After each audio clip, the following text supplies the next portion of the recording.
नमस्कार मित्रांनो, मी युवराज राठोड, संचालक YP अकॅडमी मराठी व्याकरणच्या ऑनलाईन बॅचमध्ये आपलं सर्वांचं स्वागत करतो।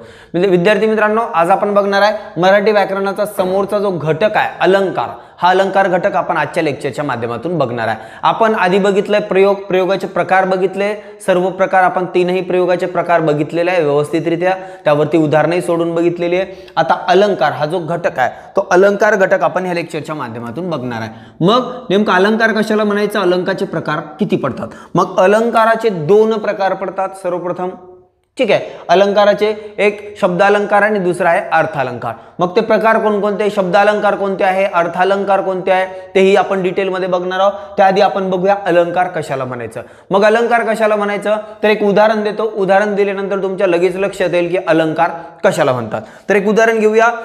सपोज या ठिकाणी उदाहरण जर बघितलं आपण, लताबाई सुंदर गातात, ठीक आहे, किंवा लता दीदी सुंदर गातात, लता दीदी सुंदर गातात।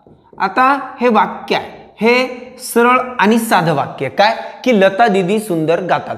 परंतु आपल्याला याला जर अलंकारिक भाषेत लिहायचं असेल किंवा अलंकाराच्या स्वरूपात लिहायचं असेल तर आपण हे वाक्य कसं लिहिणार आहे, तर ते अतिशय महत्त्वाचं आहे। कारण आपण हे जे वाक्य आहे लता दीदी सुंदर गातात हे सरळ सरळ आणि साध्या पद्धतीने आणि सोप्या पद्धतीने लिहिलं, परंतु याला जर अलंकारिक भाषेत लिहायचं असेल किंवा याला अलंकार स्वरूपात लिहायचं असेल तर किंवा मग याला आपल्याला थोडंसं अट्रॅक्टिव्ह हे वाक्य बनवायचं असेल तर ते कशा पद्धतीने लिहावं लागेल, तर लता दीदीचे गाणे,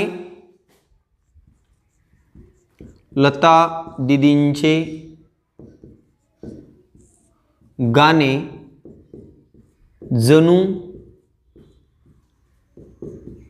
कोकिळ, लता दीदींचे गाणे जणू कोकिळ कूजनच। म्हणजेच या ठिकाणी वाक्य सेम आहे, दोघांचा अर्थ सारखाच आहे। म्हणजेच लता दीदी सुंदर गातात आणि कोकिळ म्हणजेच कोकिळ आपण काय म्हणतो, कोकिळेप्रमाणे गातात। लता दीदी कशाप्रमाणे गातात, कोकिळा, जसं कोकिळेचा आवाज आहे तर आपण लता दीदीचं टोपण नाव सुद्धा काय दिलेलं आहे, कोकिळा, काय दिलेलं आहे, कोकिळा। तर अशा पद्धतीने हे जे वाक्य आहे याच वाक्याला आपण अलंकारिक भाषेत कशा पद्धतीने लिहिलं, ह्या पद्धतीने, यालाच भाषेचा अलंकार म्हणायचं। काय भाषेचा अलंकार कशाला म्हणायचं, जसं की एखादी स्त्री असेल त्याला आपण अलंकार दागिने वगैरे घातले, सोनं नाणं घातलं तर ती सुंदर दिसते, त्याच पद्धतीने आपण एखाद्या वाक्याला जर अलंकारिक भाषेमध्ये लिहिलं तर ते वाक्याचं सौंदर्य त्या ठिकाणी जास्त खुलून दिसतं। आता या ठिकाणी एखाद्या वाक्याचं जर सौंदर्य खुलून दिसत असेल त्यालाच मराठी भाषेमध्ये भाषेचं अलंकार असं म्हणतात, ठीक आहे, लक्षात येतोय मुद्दा। मग आता सर्वप्रथम आपण व्याख्या बघून घेऊया। व्याख्या बघून घेतल्यानंतर तुमच्या लक्षात काही जे मुद्दे आहेत ते मुद्दे या ठिकाणी येणार आहे, ठीक आहे। मग या ठिकाणी जे काही भाषेचं सौंदर्य आहे ते भाषेचं सौंदर्य वाढविण्यासाठी जे काही वापरलेलं तंत्र असतं त्याला काय म्हणायचं, मग त्याला म्हणायचं भाषेचं अलंकार। भाषेचं सौंदर्य वाढविण्यासाठी जे आपण तंत्र वापरतो त्या वाक्यामध्ये जो बदल करतो त्याला म्हणायचं भाषेचं अलंकार। तर आता या ठिकाणी भाषेच्या अलंकाराचे प्रकार आहेत, प्रकार किती आहेत, मग दोन आहेत, पहिला आणि दुसरा। मग पहिला प्रकार कोणता आहे तर पहिला आहे शब्दालंकार, ठीक आहे, शब्दालंकार, त्यानंतर शब्दालंकार, त्यानंतर दुसरा आहे अर्थालंकार, शब्दालंकार आणि अर्थालंकार। मग यामध्ये फरक काय, अर्थ अलंकार आणि शब्द अलंकार यामध्ये फरक कोणता आहे? तुम्हाला बऱ्याचदा प्रश्न विचारला जाऊ शकतो, अलंकाराचे किती प्रकार पडतात, 1 2 3 4 5 6 7 जेही ऑप्शन असेल, उत्तर असायला पाहिजे 2। कोणते आहेत मग, शब्दालंकार आणि अर्थालंकार, हे अलंकाराचे 2 प्रकार पडतात। आला एवढा मुद्दा लक्षात। आता शब्दालंकार म्हणजे कशाला म्हणायचं, मग जर एखाद्या शब्दामुळे एखादा शब्द त्या ठिकाणी जर त्या वाक्यामध्ये येत असेल आणि त्यामुळे काहीतरी चमत्कृती घडत असेल किंवा त्यामुळे त्या भाषेला सौंदर्य निर्माण होत असेल त्याला म्हणायचं शब्दालंकार। त्या शब्दामुळे, त्याच्या उलट अर्थालंकार कशाला म्हणायचं तर त्या वाक्यातील अर्थ जो आहे त्या अर्थामुळे जर ते वाक्याचं सौंदर्य निर्माण होत असेल। शब्दालंकार म्हणजे शब्दामुळे सौंदर्य आणि अर्थालंकार म्हणजेच अर्थामुळे सौंदर्य जर भाषेला निर्माण होत असेल किंवा त्या ठिकाणी सौंदर्य प्राप्त होत असेल त्याला म्हणायचं अर्थालंकार, आणि शब्दामुळे प्राप्त जर होत असेल तर त्याला म्हणायचं शब्दालंकार। मग या ठिकाणी शब्दालंकाराचे प्रकार आहेत 3, कोणकोणते ते बघूया, आणि अर्थालंकाराचे बरेचसे प्रकार आहेत। त्यामध्ये सर्वप्रथम बघूया आपण शब्दालंकार, शब्दालंकाराचे 3 प्रकार। आता शब्दालंकाराचे 3 प्रकार कोणकोणते ते बघूया। पहिला प्रकार या ठिकाणी लिहून घेऊ, पहिला प्रकार अनुप्रास अलंकार। कोणता आहे?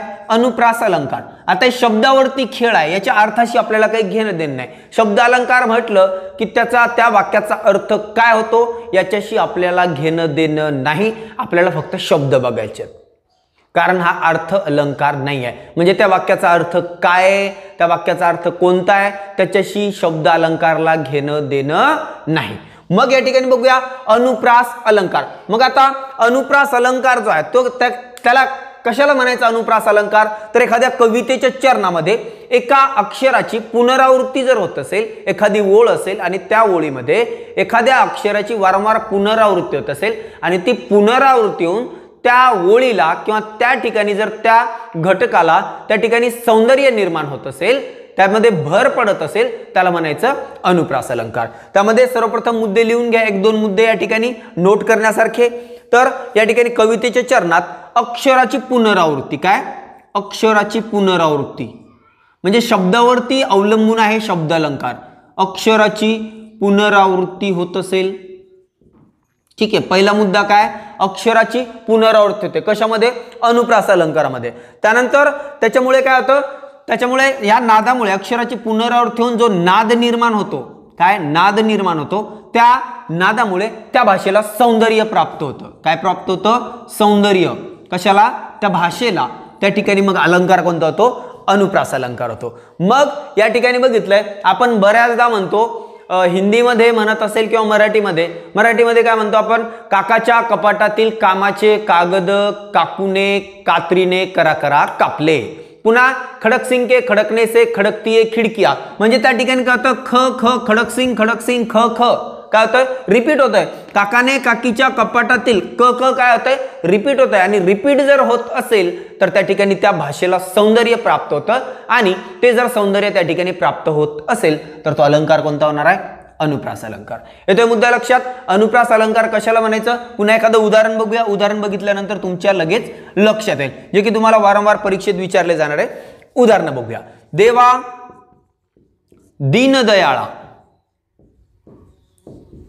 देवा दीनदयाळा. त्यानंतर दूरद्रुतदास. दूरद्रुतदास. देवा दीनदयाळा दूरद्रुतदास. त्यानंतर दुःख दूर दवडी. दुःख दूर दवडी. देवा दीनदयाळा दूरद्रुतदास दुःख दूर दवडी. त्यानंतर शांतीच मज दे. आता लक्ष द्या इकडे. आता या ठिकाणी काय होतं? अनुप्रास अलंकार कशावर? शब्द अलंकार आहे म्हटल्यावर त्या अर्थाशी आपल्याला काही घेणं देणं नाही. देवा दीनदयाळा द्रुत काय? आपल्याला त्या अर्थाशी काहीच घेणं देणं नाही. शब्द अलंकार फक्त त्या भाषेमध्ये कोणते शब्द आलेत, त्या शब्दामुळे काही चमत्कृती घडते का, त्या शब्दामुळे काही सौंदर्य प्राप्त होते का, ते बघायचं आपल्याला. मग या ठिकाणी लक्ष द्या. आधी तुम्हाला काय सांगितलं होतं मी? खिडकी के खडकने से खडकता है खडकसिंग, जसं इथे असेल ते. काकाने काकीच्या कपाटातली या ठिकाणी क ची पुनरावृत्ती झाली, पुनरावृत्ती. ठीक आहे. ख ची पुनरावृत्ती झाली. या ठिकाणी बघा द, या ठिकाणी द ची पुनरावृत्ती झाली. जर अशा प्रकारचं वाक्य तुम्हाला एखादं विचारलं परीक्षेमध्ये, एका शब्दाची वारंवार पुनरावृत्ती झालेली असेल तर सरळ उत्तर लिहायचं अनुप्रास अलंकार. काय? अनुप्रास अलंकार. कशाला म्हणायचं मग अनुप्रास अलंकार? झाला या ठिकाणी मुद्दा क्लिअर. काय? तर एखाद्या अक्षराची जर वारंवार पुनरावृत्ती त्या ठिकाणी होत असेल तर त्या ठिकाणी अनुप्रास अलंकार. याला इंग्लिशमध्ये म्हटलं जातं एलिट्रेशन. काय म्हटलं जातं? एलिट्रेशन अलंकार. एलिट्रेशन. अनुप्रासला काय म्हटलं जातं या ठिकाणी इंग्लिशमध्ये? एलिट्रेशन. म्हणजेच या ठिकाणी अक्षराची काय होते? पुनरावृत्ती होते. सरळ सरळ लक्षात काय ठेवायचं? एखाद्या अक्षराची पुनरावृत्ती जर होत असेल तर त्या ठिकाणी अनुप्रास अलंकार होतो. लक्षात आला मुद्दा? आता या ठिकाणी आपण उदाहरण बघितले. अशा प्रकारचे उदाहरण तुम्हाला विचारले जातात. आणि अलंकार खालीलपैकी वरील वाक्य कोणत्या अलंकाराचं आहे? अनुप्रास अलंकार, यमक अलंकार, अपनहुती अलंकार, ससंदेह अलंकार, असे बरेचसे तुम्हाला ऑप्शन असतील. त्यामध्ये एक अनुप्रास असेल. तुमचं उत्तर अनुप्रास असायला पाहिजे. ठीक आहे. पहिला प्रकार आपण या ठिकाणी बघितला अनुप्रास अलंकार. आता दुसरा अलंकार, दुसरा जो प्रकार आहे तो आहे यमक. आता यमक म्हणजे काय? आपण बऱ्याचदा 5वी 6वी 7वीला असताना शिकलेलं आहे यमक. आपल्याला इंग्लिश शब्द थोडेसे लवकर आठवतात. ठीक आहे. तर यमक अलंकार. आता यमक कशाला म्हणायचं मग, तर यमक आपण काय म्हणतो, रायमिंग वर्ड्स. काय रायमिंग वर्ड्स म्हणजेच काय, रायमिंग वर्ड्स कोणकोणते असतात, जसं की शेवटी वर्ड, बोर्ड. ठीक आहे, वर्ड, बोर्ड हे शब्द शेवटी डी डी आलं म्हणजेच हे रायमिंग वर्ड झाले. रायमिंग वर्ड म्हणजेच या ठिकाणी यमक जुळणारे शब्द झालेत. काय झाले, यमक जुळणारे. मग रायमिंग वर्ड्स म्हणजेच यमक अलंकार कशाला म्हणायचं, तर एखाद्या वाक्यामध्ये जर शेवटी किंवा सुरुवातीला जर शब्द सारख्या प्रमाणात येत असेल किंवा सारखे शब्द येत असेल त्याला काय म्हणायचं, यमक अलंकार. आता या ठिकाणी कशा पद्धतीने येतात, याचे वैशिष्ट्य काय बघूया. वेगळे अर्थ असणारे, वेगळे अर्थ असणारे परंतु उच्चार समान असणार. उच्चार समान, वेगळा अर्थ, एखाद्या वाक्यामध्ये वेगळा अर्थ असेल परंतु उच्चार समान. काय, उच्चार समान. शब्दालंकार बघतोय, अर्थाशी घेणं देणं नाही. उच्चार सारखा असेल, एखाद्या वाक्याच्या मध्ये जर काही ठराविक ठिकाणी सांगतोय, ठराविक ठिकाणी जर उच्चार सारखा असेल, काय उच्चार सारखा असेल तर त्याला काय म्हणायचं, यमक अलंकार. मग या ठिकाणी बघूया उदाहरण यमक अलंकाराचं, तुमचं लगेच लक्षात येईल. आता या ठिकाणी लक्ष द्या. सुसंगती सदा घडो, सुसंगती सदा घडो, सुसंगती सदा घडो. त्यानंतर सुजन वाक्य कानी पडो, सुजन वाक्य कानी पडो, सुसंगती सदा घडो, सुजन वाक्य कानी पडो. त्यानंतर कलंक मातीचा जडो.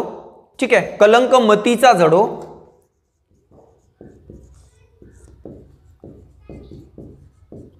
कलंक मतीचा झडो. आणि त्यानंतर विषय सर्वथा नावडो, सर्वथा नावडो. आता या ठिकाणी लक्ष द्या. या ठिकाणी बघा, घडो पडो उच्चार काय सारखा आहे, झडो नावडो उच्चार कसा आहे सारखा आहे. मग या ठिकाणी जर उच्चार सारखा, वेगळे आपल्याला अर्थाशी घेणं देणं नाही शब्दालंकारामध्ये. मग या ठिकाणी उच्चार जर त्यांचा दोघांचा सारखा येत असेल तर या ठिकाणी कोणता अलंकार होणार आहे मग, तर या ठिकाणी यमक अलंकार आहे. कारण या ठिकाणी उच्चार सारखा आहे, अर्थाशी आपल्याला घेणं देणं नाही. घडो पडो झडो नावडो हे काय उच्चार या ठिकाणी सारखे आले. आणि उच्चार जर या ठिकाणी शेवटी असेल किंवा मग सुरुवातीलाही उच्चार सारखे येऊ शकतात. ठीक आहे, अशा पद्धतीने जे काही उच्चार आहे ते शेवटी किंवा मध्ये येऊ शकतात, सुरुवातीला येऊ शकतात. तर या ठिकाणी अशा पद्धतीचं जर या ठिकाणी चमत्कृती झालेली असेल तर या ठिकाणी कोणता अलंकार होतो, यमक अलंकार होतो. पुन्हा एखादं उदाहरण बघूया यमक अलंकाराचं. कोणी दिला जिव्हाळा,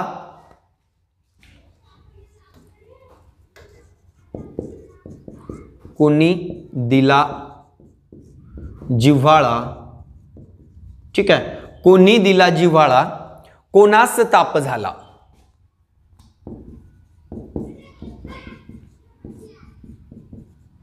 कोणी दिला जिव्हाळा कोणास ताप झाला.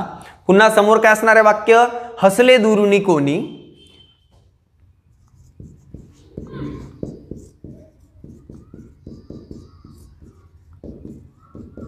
हसले दुरुनी कोणी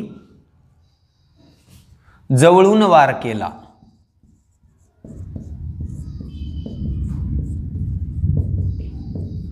लक्ष द्या ठिकाणी. आता जिव्हाळा त्यानंतर झाला केला अशा प्रकारचे शब्द या ठिकाणी आलेले आहे. मग अशा प्रकारचे शब्द जर वाक्यात येत असेल ती काय या ठिकाणी यमक अलंकार असणार आहे. यमक अलंकार म्हणजेच उच्चार सारखा असणारे शब्द जर वाक्याला सुरुवातीला पहिल्यांदा मध्ये कुठेतरी येत असेल तर तो अलंकार कोणता होतो, तो होणार आहे यमक अलंकार. येथे मुद्दा लक्षात, यमक अलंकार कशाला म्हणायचं. त्यानंतर आता तिसरा एक प्रकार आहे कशाचा, शब्द अलंकाराचा, जो की परीक्षेच्या दृष्टिकोनातून अतिशय महत्वाचा आहे. कोणता अलंकार आहे मग तो तिसरा अलंकार. आपण दोन अलंकार बघितलेत, अनुप्रास अलंकार आणि यमक अलंकार. आता जो काही तिसरा प्रकार आहे तो आहे श्लेष अलंकार. आता श्लेष अलंकार म्हणजेच काय, तर श्लेष अलंकार म्हणजे या ठिकाणी आपण बघूया श्लेष अलंकार कशाला म्हणायचं. या ठिकाणी दोन अर्थाने एक शब्द वापरला जातो. काय होतंय, श्लेष अलंकारामध्ये एक शब्द दोन अर्थाने वापरला जातो, श्लेष अलंकार.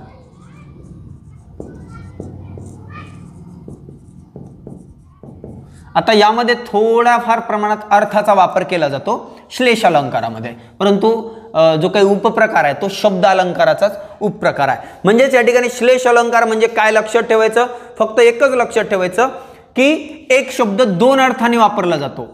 एक शब्द दोन अर्थाने वापरला जातो.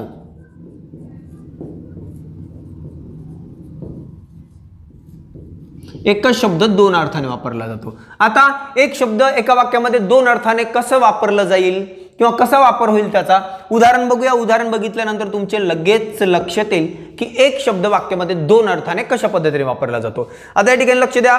हे मेघा तू सर्वांना जीवन देतोस.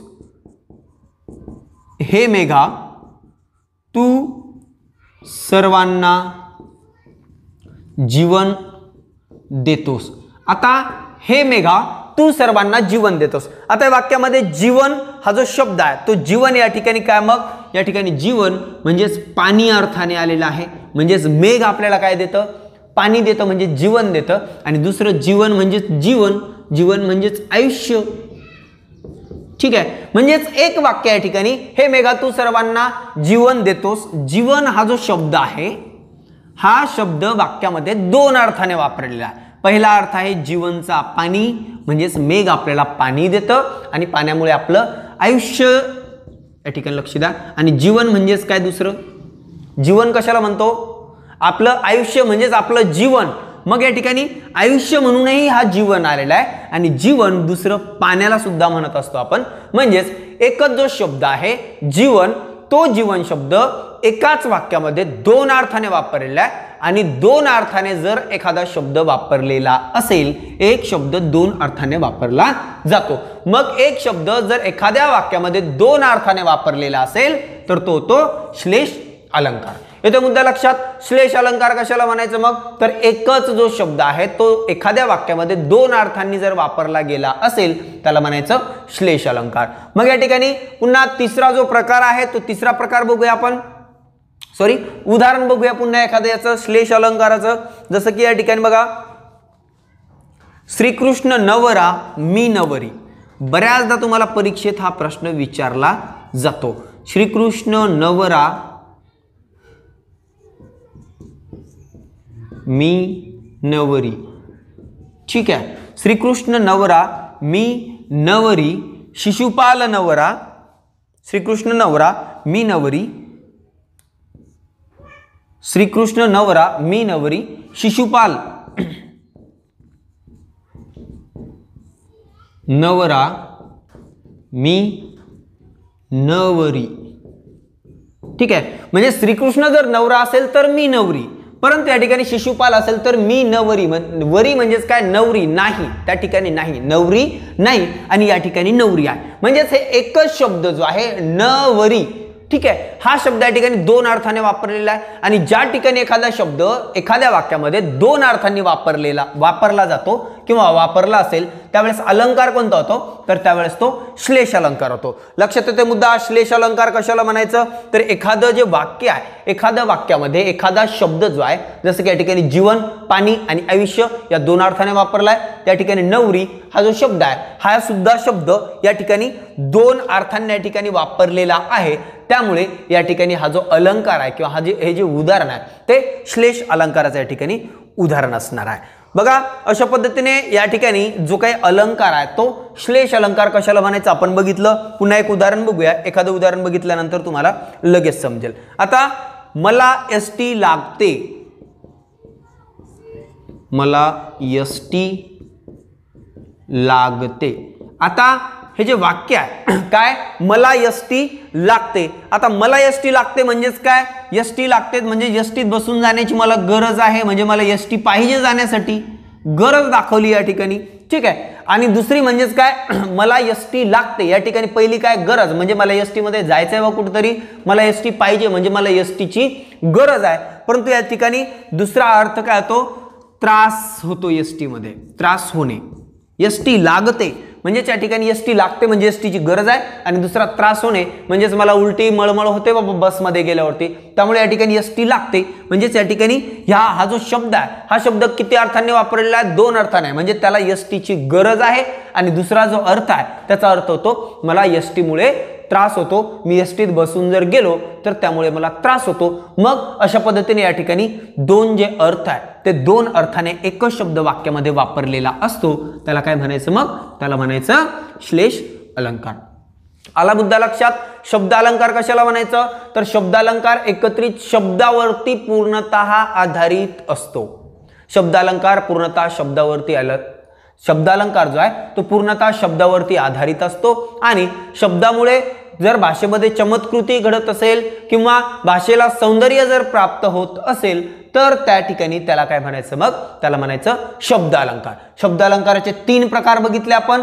पहिला प्रकार बघितला अनुप्रास अलंकार. अनुप्रासामध्ये एखाद्या शब्दाची जर पुनरावृत्ती होत असेल तर तो अनुप्रास अलंकार होतो. त्यानंतर दुसरा महत्त्वाचा घटक आपण यमक अलंकार बघितला. यमक अलंकारामध्ये एखादा जर घटक आहे तो सारख्या पद्धतीने शब्द त्या ठिकाणी येत असेल, सारख्या उच्चाराचे शब्द येत असेल, अर्थाचे नाही सारख्या उच्चाराचे, तर त्याला म्हणायचं कोणता अलंकार? यमक अलंकार. आणि त्यानंतर तिसरा जो प्रकार आहे श्लेष अलंकार. तर श्लेष अलंकारामध्ये एखादा जो शब्द आहे तो किती अर्थांनी वापरला जातो? 2 अर्थांनी वापरला जातो. आणि एखाद्या वाक्यामध्ये जर 2 अर्थाने एखादा शब्द वापरला जात असेल तर त्याला काय म्हणायचं?